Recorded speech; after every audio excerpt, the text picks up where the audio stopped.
Good morning, entrepreneurs. So today we are continuing our series all about craft shows. For those of you who sell at craft shows or vendor events, we have already talked about how to figure out how much you need to take with you, your inventory, and several other topics. If you've missed those videos, go look for the videos with the dark blue background, just like this one, because those are all the videos that are about craft shows. So today's question is, how do I talk to customers at a craft show? But before I answer that, don't forget to like this video, follow my account so you'll be notified every single time I go live on TikTok, or if you're watching me on another channel, every time I post a new video to help you with your online business.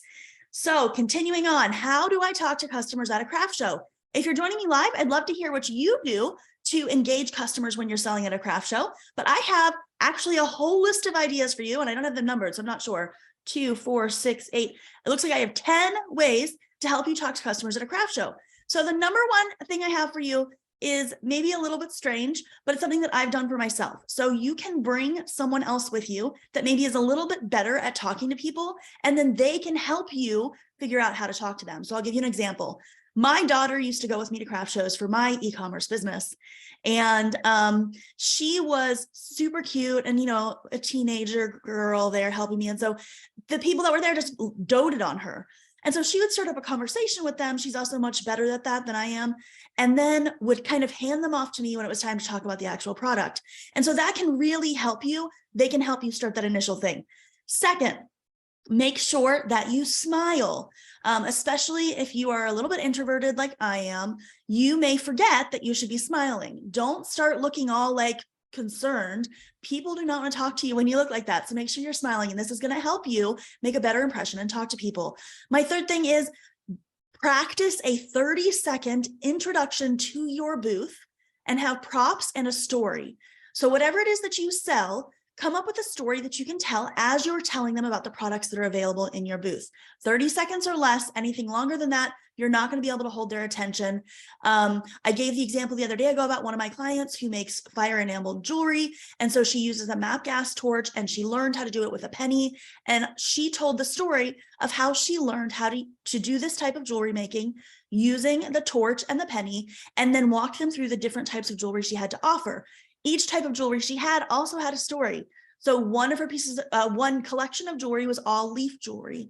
And so she told the story of jumping in leaves after her father had raked the leaves up. So telling these types of stories gets people to remember you and be more interested in what it is that you're saying.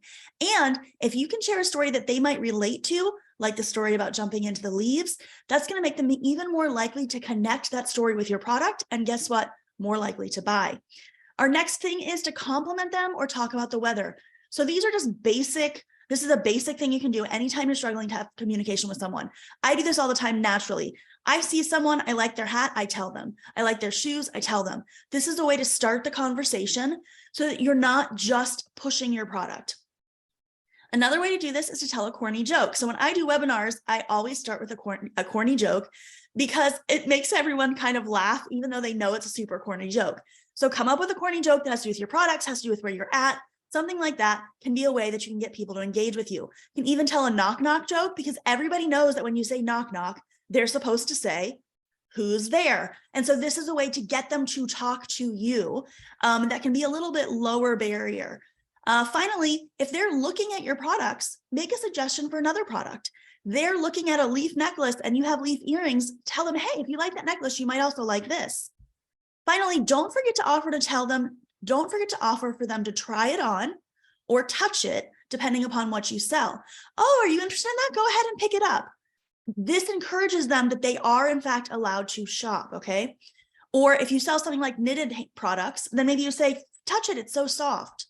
You can also ask who they are buying for, because they most likely, especially at this time of year, are not necessarily buying for themselves, they're buying for someone else. And if you can get the insight into who that is, it'll give you more ideas of things to recommend.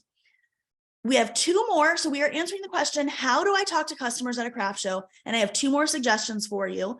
The next one is ask what they've already bought. So if they come up and they have a bag, they've clearly bought something at this event. They are a purchaser, okay? Keep that in mind, which means they could buy something from you. Ask them what they've already bought.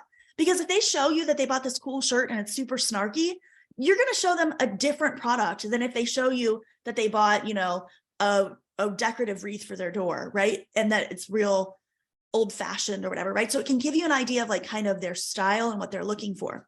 And then our final tip on how to talk to customers at a craft show is to ask what they're looking for. So ask what they've already bought, ask what they're looking for, ask who they're buying for. All of these things can be ways to get an inroad into a conversation with those customers that are at your booth. Now, tomorrow we are going to be doing our final day about craft shows. And in that day, we are going to be talking about how to increase your sales. So I highly recommend you join me. Go ahead and follow my account, like this video so that you'll be notified when I go live on TikTok or when the next video posts on another platform. I also want to remind you that I did a podcast episode recently specifically about vendor events and craft shows that you probably should check out. My podcast is Tech Challenged Makers Conquer E-commerce. Go find it on any podcast platform and go listen to that episode because we had some great suggestions from Tanya Elliott that I am not covering in these videos. So go check it out to get some more pointers. I wish you the best of luck on your next craft show. I'm so glad we get to live our dreams together every single day, and I will hopefully see you tomorrow.